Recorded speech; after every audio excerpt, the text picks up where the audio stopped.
The Agenda with Steve Paikin is made possible through generous philanthropic contributions from viewers like you. Thank you for supporting TVO's journalism. Tonight, is Russia as strong as we think it is? Then, just how vulnerable are Canadian voters to election disinformation? That's all ahead on the agenda.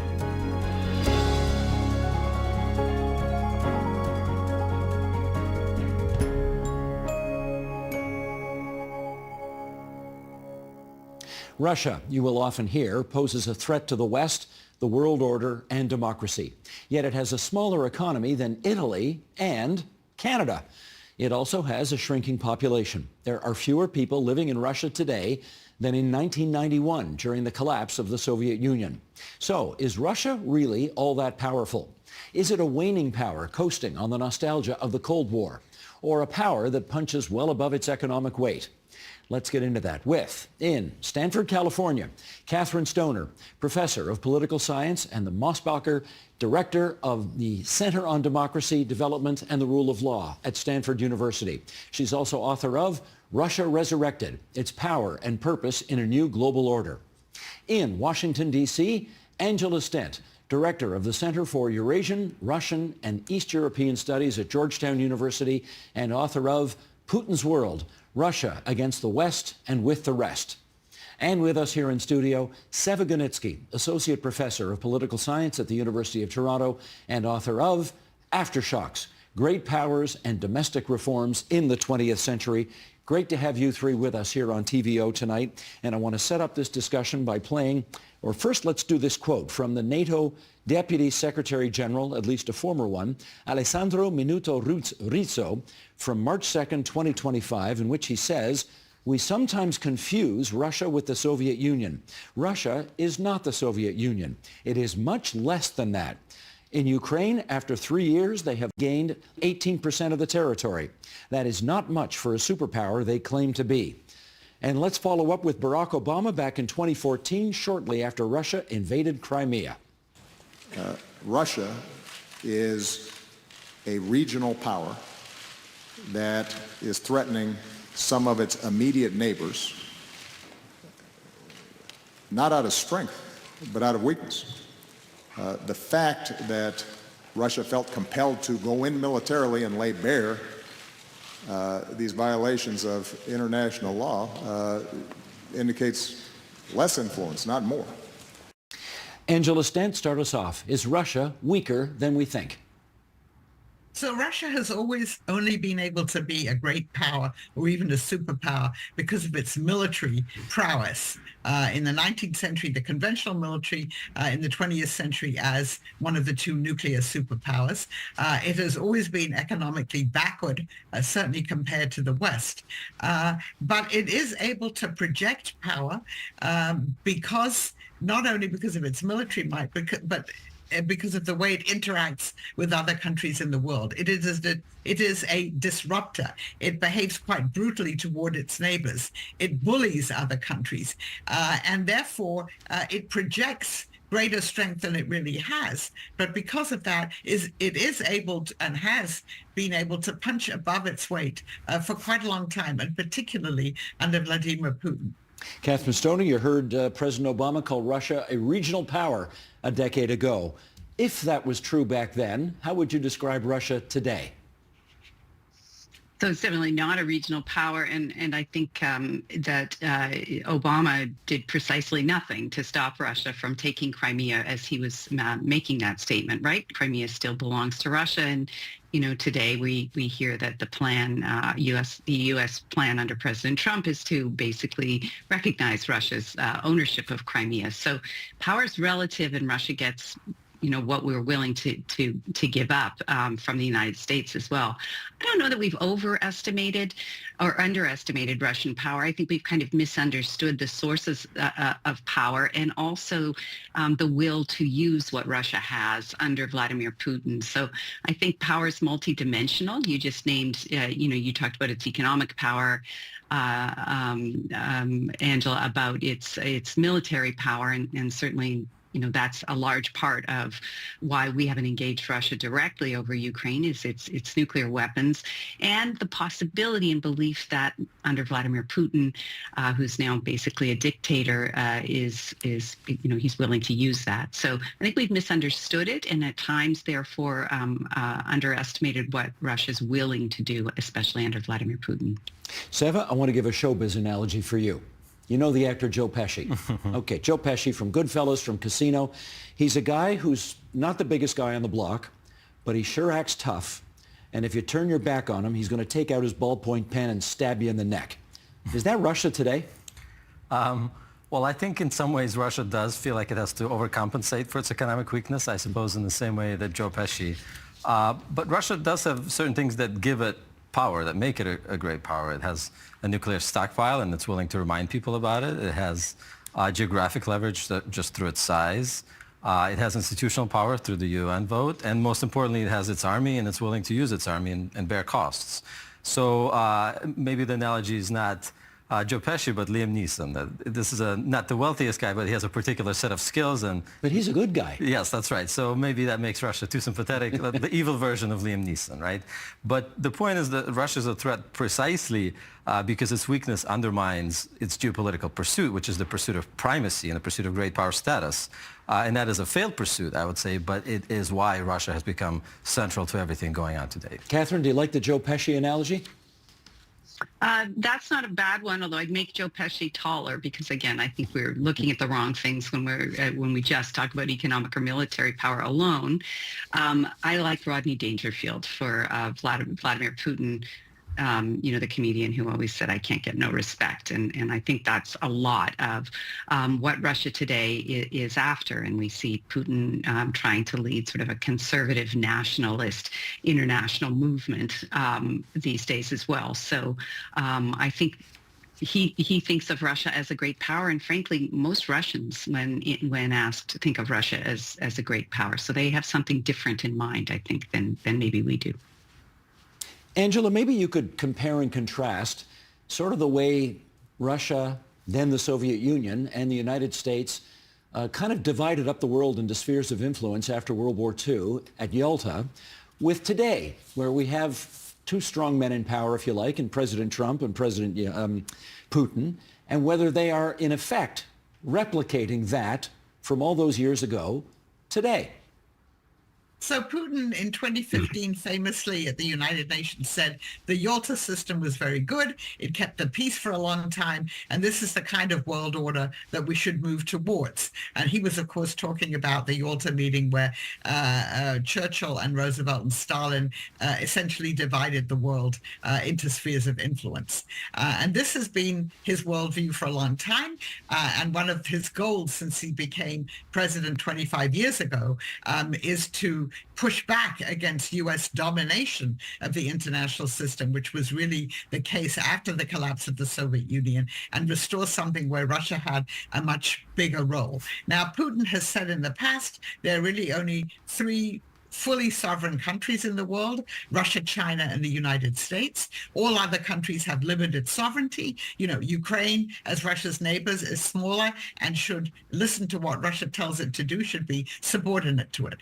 And for the first time, certainly since the collapse of the Soviet Union, we have a U.S. president who appears to share that view, whereas all the previous other ones had a very different attitude towards the drivers of world politics. And I think Donald Trump is quite willing to accept the idea that allies, particularly the European allies, are a drain on the country, that they exploit you.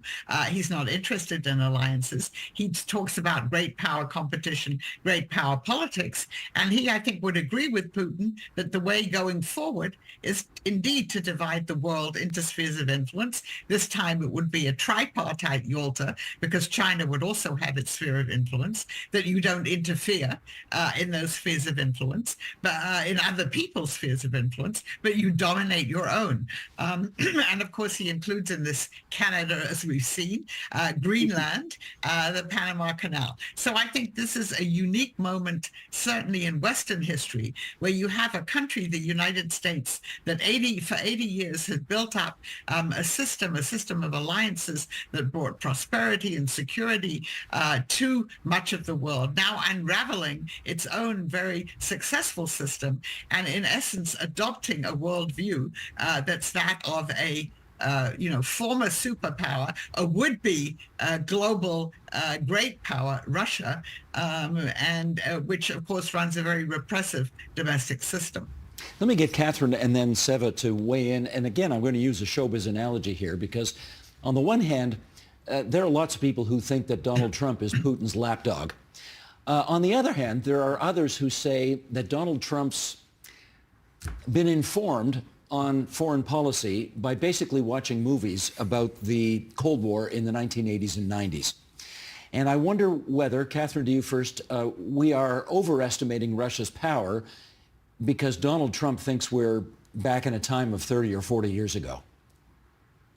I think Donald Trump thinks we're back in a time of 100 years ago, maybe even more, with his tariff war and his wanting to name things after President McKinley, and then his sort of view. I would agree with Angela of trying to carve the world up into alliances.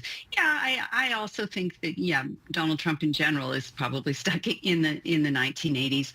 But I think the real thing is he seems to think that that foreign relations are conducted on the basis of the personal relationships with leaders. And he thinks, and we have lots of quotes, that Putin is a genius, and he admires how strong he is and obviously admires the degree to which he controls his national politics and silences his critics. So we saw this before with Trump. He is enthralled with Putin. And so he equates in Putin's sort of projection of his own personal strength, and certainly he has a great deal of control over his own country right now, which we can talk about as a source of power too, and the will to flout international rules. And when you see the world the way that they do, as great powers fighting one another and having dominion over weaker powers, Trump once used a terrible insult for countries that he thought were sort of weaker and nobody knows where they are. And so I think they share a worldview in that respect as well, although they have rather different personal stories. Seva, how about you on that? Yeah, I think there is something about Trump being stuck in the 80s, having this vision of the world of Rocky versus Ivan Drago view of international politics. We're really doing this showbiz thing today, Yes, aren't we? we are. But I agree with Catherine. I think he also just simply has a personal affinity for Putin. He compliments him regularly. And I think he equates Putin's strength as a ruler with Russian national strength, which leads him to overlook some of Russia's structural weaknesses. Not to mention also, I think, Trump's view of Russia may resonate with his base, Russia as this unwoke alternative to the liberal order, which leads him to inflate its importance somewhat. Let's follow up. Yeah. We're going from, we'll talk from hard power to soft power, and to that end, let's talk disinformation. There have been so many allegations that Trump won the first time because of Russian disinformation that helped him win and helped hurt Hillary Clinton at the time. What's your view on whether or not those attempts by Russia to disinform and therefore subvert Western democracies is on the level? Yeah, well, I've said and written for years that I think focusing on Russian disinformation is kind of abstracting away from the problem or distracting from the problem. It allows the West to avoid examining its own internal issues when all you have to do is say, there's a shadowy outside forces that are destroying our innocent democracy. I think that's wrong. A lot of disinformation is homegrown. But that said, it costs very little for Russia to pump out massive amounts of disinformation to pay influencers, including here in Canada, we had a scandal of Russian propaganda influences. And it has not been punished for it. It will continue doing it, and therefore we should not dismiss it entirely. I don't think we should use it as an excuse for things that are wrong internally, but I think, and therefore should not overhype it, but I don't think we should dismiss it entirely. Angela, what's your view on how powerful Russia's attempts to disinform Western democracies and the effect it's having? So I think it's important to state, as my colleagues have, that the Russian propaganda and disinformation falls on fertile soil, both in Western countries and in much of the global South. So Putin presents Russia as was already mentioned, as the leader of a conservative international, as an upholder of traditional family values. Putin has really honed in on the culture wars in Western countries, particularly, and has said that Russia is the only true Christian country. Western Christianity has lost its way, and then inveighing against what he calls the international LGBT movement. In other words, again, weighing in on all of these culture wars and putting forward Russia as a bastion of traditional values. And in fact, the MAGA supporters of Donald Trump in the United States, they love Russia because of this. Russia's even now created some settlements for people, disillusioned people in the West who want to, again, who favor traditional family values, who can actually go and live in Russia, and some people have actually done that. But Putin also uses the same ideas to appeal to countries in the global South, again, against wokeness, but then also setting Russia up, putting Russia forward as the leader of anti-imperialism against the United States. So I'm not sure that we really have exaggerated Russia's role here. Donald Trump won in 2016, not because of Russian propaganda or disinformation, but the Russians very cleverly know how to feed into the discontent in many societies with elites, Western societies at least, with elites, with wokeness and things like that. We shouldn't underestimate it. And then if you include in that, as Seva was saying, paying people, having informants, using corrupt networks to influence. I mean, if you look at what happened in Brexit, it now turns out that Russian money and Russian influencers were quite active in persuading parts of the population to vote for Brexit. So we should not underestimate them. They've been doing this, for hundreds of years. They're very good at this kind of stuff, and we have to be very vigilant about it. And there are large numbers of people all around the world who believe the Russian narrative, for instance, of what happened in Ukraine, and that it's all the West's fault. And they're going to continue doing this. Well, you mentioned Ukraine, so let's pick up the story there. And Catherine, we do need to talk about this immoral, unjust war that started 3 years ago by Russia invading Ukraine at enormous cost to Russia itself. 800,000 killed and wounded, Russians alone. In this war, they've captured less than 20% of Ukrainian territory for all their efforts. What do you believe this war has revealed about Russia's actual military capability? Yeah, so I think it's shown us a couple of things. Initially, I think we all expected a lot more of the Russian military because on paper, it is the most powerful military in Europe, certainly, and should have been able to easily overpower the Ukrainian military. I think, though, that a couple of things happened. One is that Putin had fed his own, misinformation was fed to him by the FSB, who had, that is their internal security service, sort of like the combination of CIA and FBI, that told him, Zelensky was weak, that Ukrainians would lay down their arms and wanted to be liberated by Russians, and that the population and military would fold and welcome them. And of course, that was wrong. We've also made mistakes on the U.S. end. We can remember the war in Iraq, Donald Rumsfeld assuring George Bush that the Iraqis would welcome us with roses. And this, of course, didn't happen in Iraq, and it didn't happen in Ukraine either. So I think that's one thing. The Ukrainians were more ready. And I would say that it's a full invasion, right? So the Ukrainians knew the Russians would be back once we basically did nothing in 2014 when they seized Crimea. So for all of Obama saying, it's a weak regional power threatening its neighbors out of weakness, not strength, well, we did precisely nothing. to Russia after that, 2014, and so they were led to believe they could do it again. And we could point to also the invasion and continued occupation of parts of independent Georgia. So what happened on the Russian side? Well, any big this is where we get to some internal weakness in Russia. Bureaucracy in Russia is riddled with corruption, and the military is the biggest bureaucracy in the Russian state. And so I think what we saw there was a lot of a lack of preparation, a lack of equipment due to the corruption within the Russian military as well. They've learned, though, over the last 3 years of war, and so they're starting to do a little bit better. But as you said, they still only have 20% of Ukrainian territory, which is what they had 2 years ago in 2022. So at this rate, it would take about 100 years to take all of Ukraine, if that's the goal. In which case, Seven, as you look at Russia today, does it seem to be a stronger or weaker country after 3 years of war? Well, I think as a country, it's undoubtedly weaker. You already mentioned the hundreds of thousands of casualties, the equipment losses, the economic strain, the isolation, not to mention the social strain inside Russia of all these people coming back into society after fighting. So it's been a disaster for the country in many ways. But as a regime, Putin's regime has actually grown stronger, I would argue, as a result of the war. He's tightened control over the oligarchs. He's tightened control over the media. There's massive propaganda campaigns now. Basically, the entire country has been mobilized for war. And Putin is as in control as he has been.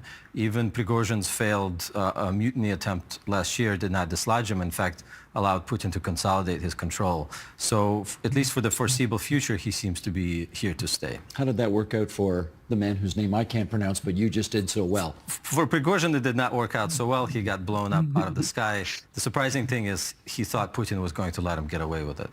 Let me do a quick follow-up with you, which is about a decade ago, I was in Moscow for a little while, and somebody said to me something I never forgot, which is you people in the West just don't understand how much suffering Russians are prepared to put up with, and that helps, obviously, Putin do what he wants to do. True or false? Yeah, I don't want to generalize about Russian people as a whole. I think that's impossible to do. But I think there is a segment of society that is willing to sacrifice things if it means Russia gets to be a great power again. There's a great book by Svetlana Alexievich, Nobel Prize winner, Secondhand Time, which is about Soviet nostalgia. And she talks to a woman who pines for those days again, and she says, I would rather live in a great power than a supermarket. And I think that does reflect a sentiment among Russian people. We're willing to put up with privation if it means we have a mission. Now, why couldn't you have both? That's my question. Why not have a great power and a supermarket? But I think this mentality does help Putin. It benefits him that people are willing to tolerate these things if it means they have a sense of a mission. Catherine, what do you conclude about the relative strength of Russia today in terms of its ability over the next, say, 5 years to be a military threat beyond Ukraine to other countries in Europe as well?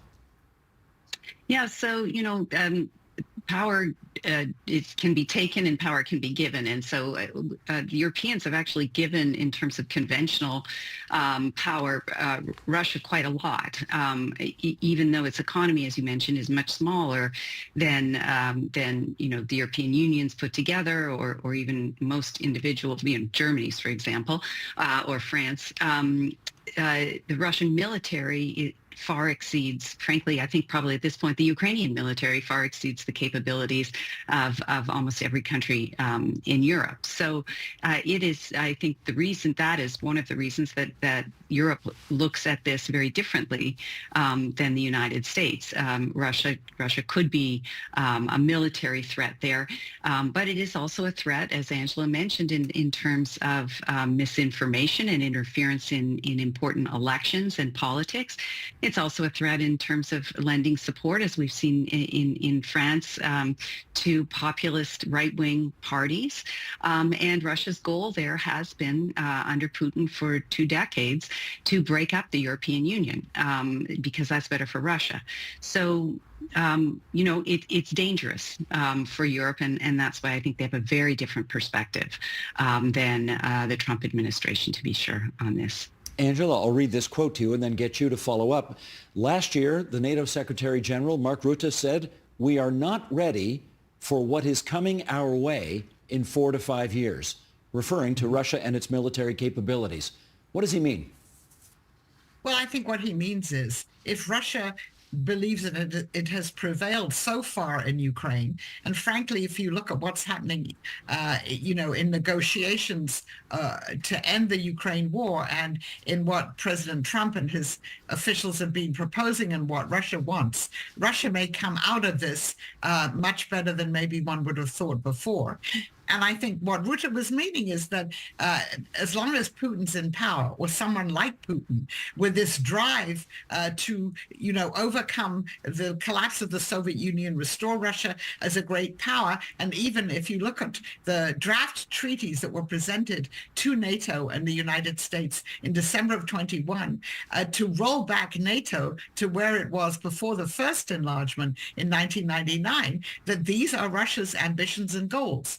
And that even if, for instance, there is a ceasefire now, and there's some temporary, at least, ending to the war, Russia's not going to give up these goals to subjugate Ukraine, to have a pro-Russian government there, and then possibly, and then also, I think, it's already interfering in weaker countries like Moldova, other former Soviet states, but to have its eyes on testing whether NATO's Article 5 would still be valid were it really to threaten one of the Baltic states or even Poland. So I think what Mark Rutte was referring to is that for too long, after the collapse of the Soviet Union, one assumed that the new Russian Federation would get on with improving its own economy, with developments without seeking to restore what it lost in 1991. And I think one cannot assume that that's what at least the current people in the Kremlin believe. Down to our last few minutes here. Let me get one more item on the table for discussion here. And Seb, I'll go to you first on this. We've talked about Russia's military power, its nuclear capabilities, its hard power. Does Russia have soft power today, as in cultural influence? Well, it's a funny question because the typical answer is no. And I think that's partly right in the sense that nobody wants to live like Russia. Nobody wants to emulate Russia's regime.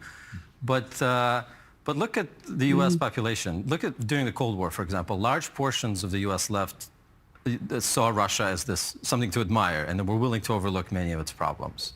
Today, large portions of the right are doing the same thing. That they see Russia as this counterweight, and that they're willing to overlook many of its problems in order to feel like there is a counterweight to the U.S. So in that sense, Russia does have soft power, a surprising amount of soft power. If you can turn your rivals into believing or projecting their greatest beliefs or desires onto you. I don't know how Russia does it, but it has been able to do it during the Cold War and today.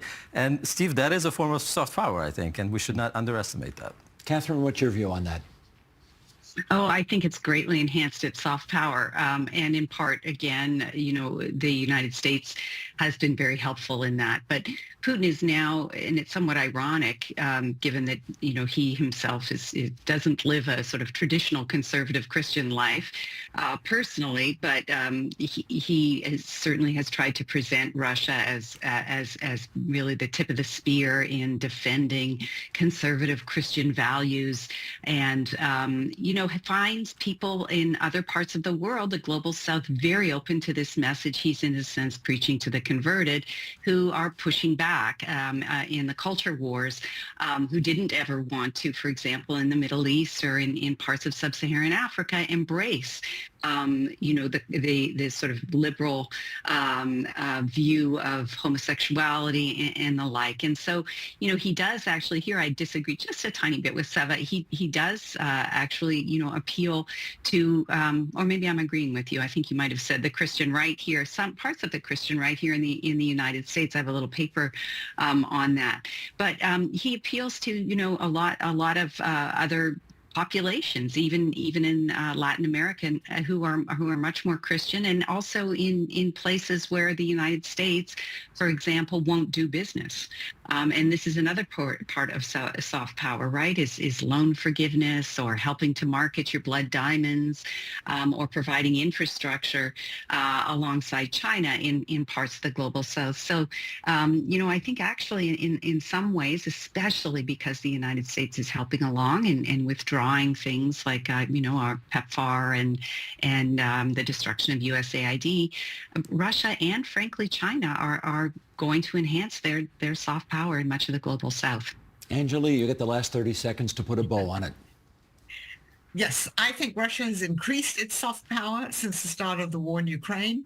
RT on Espanol, Russian state-controlled media is the fastest growing and most popular media in much of Latin America. So particularly in the global South, countries that have always been wary of the United States, Russia has succeeded in harnessing this kind of anti-imperialist, Russia is the supporter, of national liberation movements of the global South. It succeeded quite well there. And I think, as Catherine alluded to, as the U.S. cuts back, we close down Voice of America. We close down these programs that have helped Africans and others in dealing with HIV. This will, I believe, only enhance Russia's soft power. I can't thank the three of you enough for a great discussion here on TVO tonight. Catherine Stoner from Stanford University, Seva Gunetsky, the University of Toronto, Angela Stent, Georgetown University. Thanks so much to the three of you. We're really grateful for your time. Thank you. Thank you.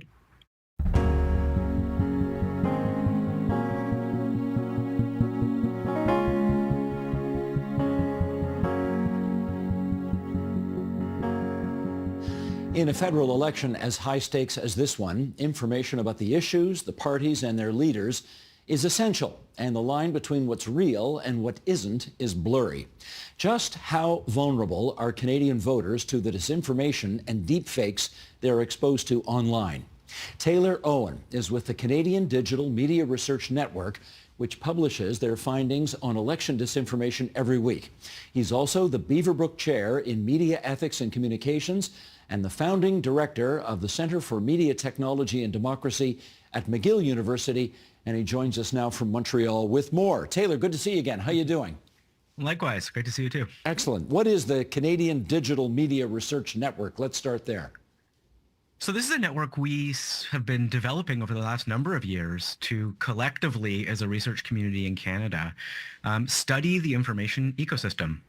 We began it in 2019 during the federal election, when there was a lot of concern after what happened in the U.S. in 2016 around the Trump election that we might be vulnerable in our information ecosystem to malicious actors who might want to undermine our democracy. So for the last 5 years, we've been developing this network. We collect information about our information ecosystem as a whole, and we study it particularly during an election and this moment of real intensity. We try and study malicious actors that might want to affect and undermine our democracy, and we try and get a sense of what a healthy ecosystem looks like. And the project specifically that you're working on now is what? So right now, we are intensely studying the Canadian election. We are on a daily basis looking with the public, trying to identify potential incidents that undermine the credibility and the reliability of information we're getting during an election.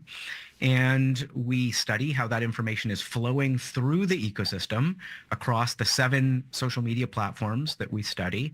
And we put surveys out into the field to see if the information that's flowing through the system is affecting people's behavior in a potentially negative way or misleading way in the lead up to the election. Why do you feel there's a need for this right now? Well, I mean, we believed for a long time in exactly what was in one of the main conclusions of the Foreign Interference Commission that we've been through for the last year and a half in Canada. Justice Ogue concluded that of all the things she was looking at in the foreign interference space, she felt the biggest threat to our democracy was the integrity of information in our information ecosystem online. And we believe that strongly. We think that we've built a digital ecosystem that is largely governed by a few companies and has real vulnerabilities in it. It has, so while it provides us with a tremendous amount of positive information and reliable information, it also has some core structural vulnerabilities that allow it to be manipulated by potentially malicious actors. And how do you gather all the examples of this maliciousness? So during an election, we have a fairly detailed protocol that we try and follow, where the public can send us information about potentially harmful content they're seeing. Journalists obviously report on potentially misleading content or false content in the ecosystem. And when we receive those incidents, we evaluate them. So we receive dozens a day. Obviously, as I'm sure you're very aware, there's a lot of bad content on the internet. So people have tons of examples to send us.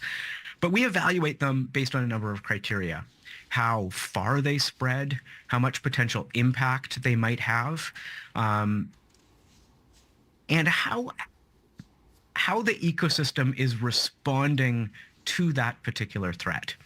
So for example, something might be spreading and a ton of journalists are covering it and actually fact-checking it very quickly, and the ecosystem is sort of responding in a healthy way. But sometimes this information can be much more pernicious and sort of sits below the surface, spreads far, and could really impact the election. And when it's that kind of content, we then study it in much more detail. We put a survey into the field to see if large numbers of people are being convinced by it one way or another, if it's changing our behavior. And we do a much more detailed analysis of how it's flowing across these 7 platforms, where it might have come from, who is amplifying it, and we issue a much more detailed report on it. Well, let's do an example of that right now. I'm going to ask our director, Sheldon Osman, to bring a picture up here. And you have classified this picture as an ongoing incident throughout the federal election campaign because it is AI-generated fake news. And for those listening on podcast and can't see this right now, I'm just going to describe what we see as a screenshot from a Facebook ad showing, frankly, a fake CBC ad. It's a picture of Mark Carney, and it leads to a fake CBC article. It has since been taken down, and in fact, even in the headline, they have misspelled the word announcement. But this is all phony. How common is this type of photo? It's not just photos. There's actually a real widespread campaign at the moment to spread AI-generated video of the leading candidates in the election on Meta platforms. So it's mostly happening on Facebook and Instagram. And they are created by AI, and they are largely trying to drive Canadians to websites that have cryptocurrency scams on them. So it's motivated by a financial goal, but the way they're doing it is capitalizing on the political moment we're in now and using the main characters in that, Poilievre and Carney, as their templates for this campaign. And I think what's really interesting about this one is, and really worrying, frankly, is it's enabled by a real confluence of events that have converged on the Meta platform. This is the first election, remember, where Meta has banned news links. So there's no actual links to journalism on Meta. So there's a void that this is filling. We have a new unique capacity where AI can both create content and exist in the world on its own using language models. So it can just be trained to do a broad set of things, and then this content can be automatically created. And we have a very different posture of Meta at the moment, where they are taking down some of their content moderation procedures and teams that they've had in place for the previous 2 elections. So this confluence of things, I think, has led to a real vulnerability in 2 of our main platforms, Facebook and Instagram. And we've seen a real spread of this kind of AI-generated fake content targeting both major parties. This sure sounds as, I think one of my grandparents back in the day would have said, this is bass-ackwards, where apparently Facebook is going to block out legitimate journalism and real news, but in fact allow the deepfakes and the AI-generated BS to get through. Anyway, that's a little aside because I want to show another example here. Yeah. Because, okay, Sheldon, you want to bring this next one up here? The CBC has investigated these images here. We've got two shots, again, of Mark Carney. And on the left, you see a screenshot of a fake CBC ad from Facebook that included a deepfake video of Mark Carney, compared with a still shot from the real video of his Liberal leadership speech from January 16th. That's the one on the right. Now, these images are really, I mean, he's wearing the same thing. It's very, very similar.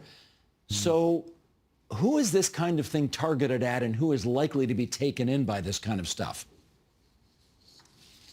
I mean, as you say, it's incredibly difficult on first look to know if these things are real or not. And that's the nature of the technology at the moment, is it's become almost indistinguishable.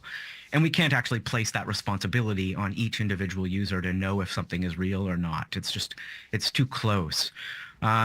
That particular one, again, these are people trying to financially benefit from the political moment we're in right now. A lot of attention is being paid to news about the election. There's a real appetite in the public for information about the election, and we're not getting access to journalism. So there's a void to be filled on these two platforms, Facebook and Instagram, and people who want to manipulate us, in this case, to get us to fall for cryptocurrency scams, have taken advantage of that opportunity.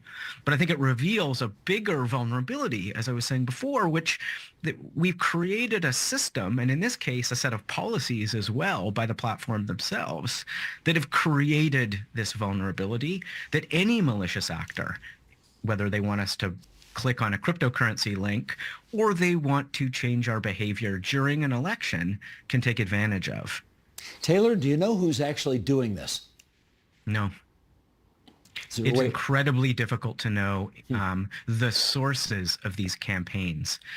This is the challenge we face with foreign interference as well, is just the nature of anonymity and the ability to mask one's location online makes it incredibly difficult. So what we do at the observatory is just look at the outputs of the ecosystem. We see what's public. Intelligence services can do something different. They can look at sources and intent, and they have access to intelligence themselves. So we leave it to governments to decipher origin and intent, and we just look at outcomes. Do we have any reason to suspect this stuff is coming from offshore as opposed to homegrown? It's almost certain that the cryptocurrency scams are coming from offshore. I mean, it's very unlikely that those are domestic, but it's also very hard to know. Gotcha. Is there one side of the ideological spectrum that you suspect is more as opposed to less responsible for this stuff? Yeah, it's interesting. In what we've seen this election, no.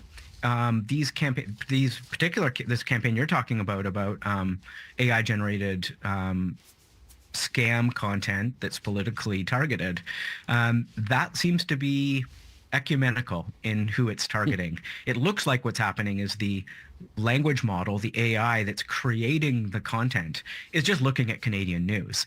So Carney gives a speech one morning, that shows up in a news feed, the AI reads it and adjusts the content slightly in order to drive engagement and links to those websites.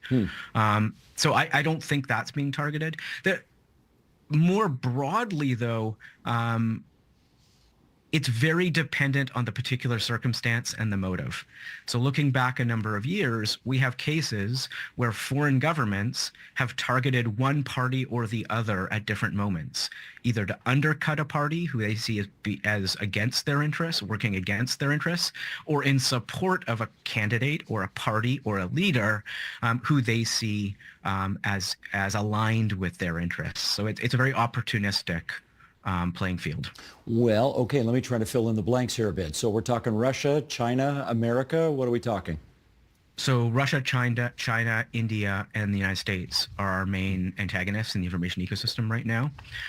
Amazingly, Canadians, of those four countries, Canadians are most worried about the United States. 68% of Canadians say the United States government is the biggest threat to foreign interference in Canadian democracy, more than Russia, China, or India, which is just astonishing in my view, but tells you how far and how quickly this ecosystem can adapt and change. That's a fascinating reflection on public opinion, but does what the public thinks actually mirror what you, in your professional opinion, think is the country we ought to be the most worried about?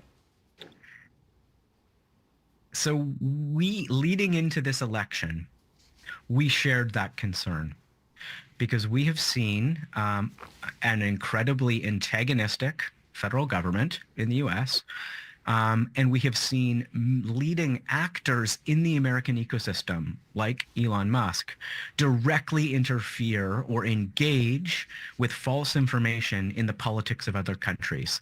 In the months leading up to the Canadian election, Musk had engaged actively in British politics and the German election, spreading a host of false information to inject both himself and his platform, importantly, into the politics of those countries. So if you combine that with the U.S. president actively seeking to undermine our very sovereignty in the lead up to the election, we were very concerned that that's what was going to happen, that we'd get a flood of false content coming from leading American influencers, politicians, media personalities into the Canadian election, trying to undermine either the credibility of our election or to sway it one way or another. Interestingly, that didn't happen. So far, anyway, that's been the dog that hasn't barked in the Canadian election. And I think there's potential reasons, theories for that. The main one, though, is that Trump has stopped talking about the 51st state. Well, his press secretary hasn't, though. She mentioned it again last week. No, under a question from a Canadian journalist. Yes. But the rhetoric leading up to the election was entirely different than what we've seen. And I mean, the rhetoric from the White House changed soon after our Prime Minister Carney's call with Trump, but also after the Premier of Alberta had been saying to U.S. influencers and podcasters that this wasn't helping the Conservative Party in Canada. Mm-hmm. So one thing or the other might have influenced this, but the impact is that this big fish in the digital ecosystem, in this case, Trump and Musk and J.D. Vance, some of the big podcasters, just stop talking about the 51st state and the takeover of Canada. And when the big fish in this ecosystem stop talking about something, the discourse dissipates. We know from how this highly algorithmically filtered and centralized feeds we now consume. So, on TikTok, on Instagram, on X, these are highly centralized feeds, and they take a signal from the big players in it. So when Musk talks about something on X, it isn't just the content he produces that we see. It's the entire ecosystem contorts itself around those messages. And when him and Trump and the other big players stopped talking about the 51st state, that discourse dissipated in Canada. And that major vector of potential vulnerability that we were concerned about, the Canadian government was concerned about, just didn't really play out, which is a positive thing for our election. Last couple of minutes here, Taylor. Let's see if we can focus on a couple of more things. Who, in your view, is most vulnerable to this kind of disinformation? I actually don't think we can separate out segments of our society as more or less vulnerable here. I think we've built a set of technologies, both the social media platforms and the feeds through which we get content, the ability for automated accounts to create content that's targeted very specifically at our biases and our beliefs and can be run at scale, and a set of policies that have left both ungoverned. So those three dynamics are coming together to create a very sophisticated capacity to influence our behavior. And I think we are all vulnerable to it. I don't think you can tell the difference between those two videos. I don't think I can. I don't think that has anything to do with our political knowledge, our education. I think it's a function that we are humans with biases and subjectivities, and these tools are designed to take advantage of those. So to me, the solution is not us becoming more digitally literate and questioning what we're seeing and questioning every piece of content that comes across our feed, although we should be doing that to a certain degree, but it's that we need to get at the vulnerabilities in the very structure of this system through better governance, through more accountability, through more transparency of this ecosystem itself. And just finally, how confident are you that we will, in fact, be able to do that? Well, I'm positive that we know the tools to do it. We have the policies at the ready that have been tried in other countries that we know work to bring accountability and transparency and safety and reliability to these ecosystems. But so far in Canada, we have not done it. So I'm hoping the next government, whoever it may be, takes this issue seriously, frankly. Again, to where we started, as Justice Marie-Augue said, the biggest threat to Canadian democracy is the vulnerability and reliability of our digital ecosystem. And I hope the next government takes that seriously. You've given us a lot to think about, so thanks so much. McGill University's Taylor Owen joining us on TVO Tonight, he from the Canadian Digital Media Research Network. Thanks, Taylor. Thanks so much. Thanks a lot.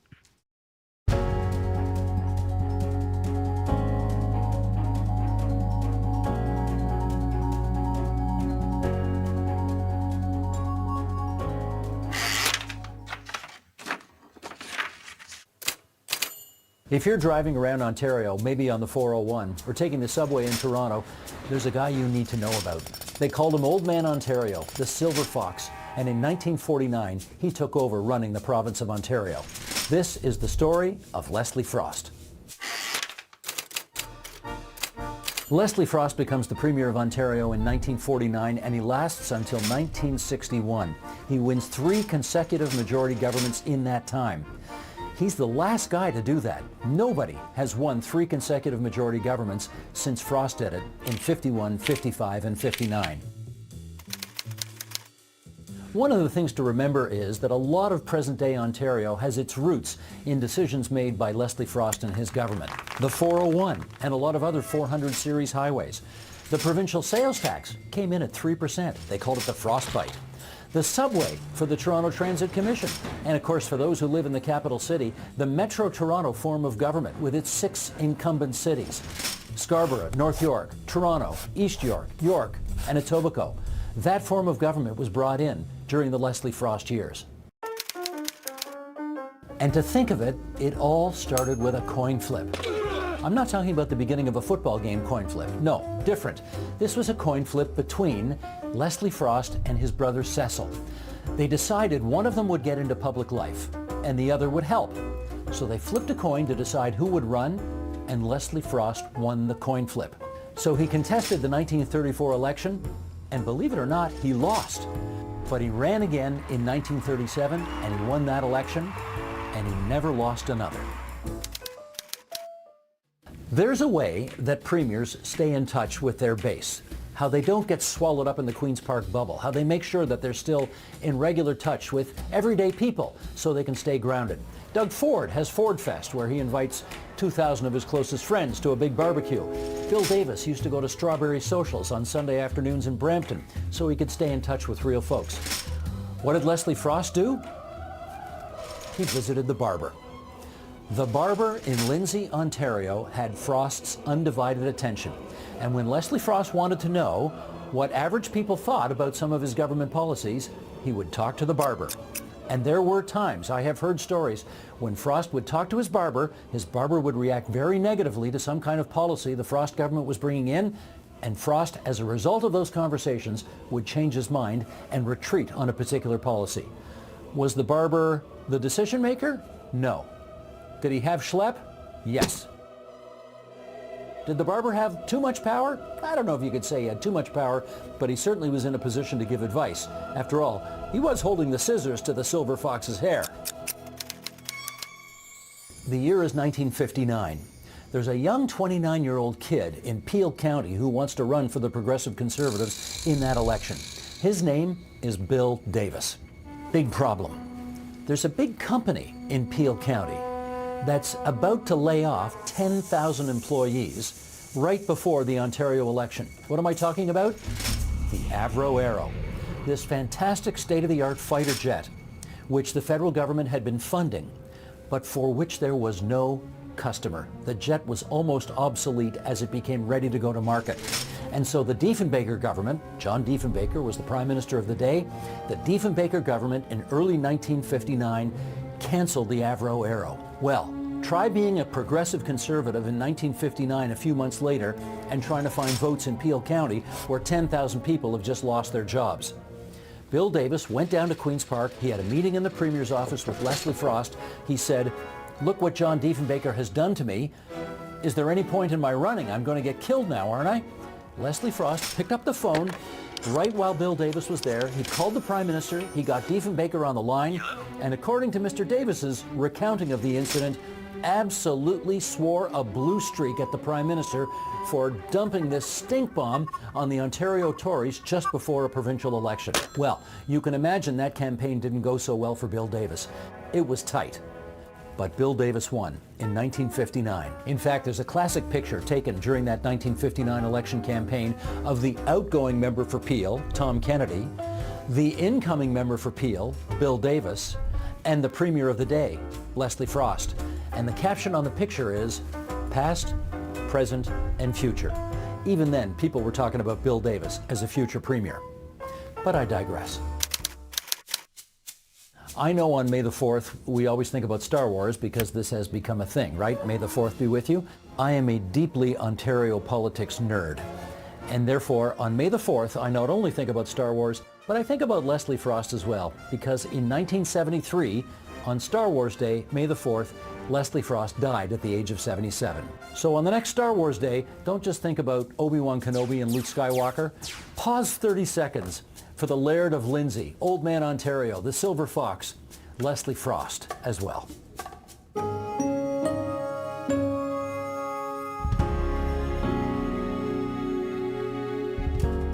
And that is the agenda for Wednesday, April 23rd, 2025. Tomorrow on the program, J.N. Jagannathan and guests will discuss what boycotting travel to the U.S. might mean for tourism. I'm Steve Paikin. Thanks for watching TVO, for joining us online at tvo.org. And J.N., we'll see you here tomorrow. We are where you are. TVO's current affairs journalism is available across platforms across Ontario, on Roku, Amazon Fire, Apple TV, and more. Catch The Agenda, The Thread, On Poly, and other podcasts, docs, and video series on the device of your choice when you choose.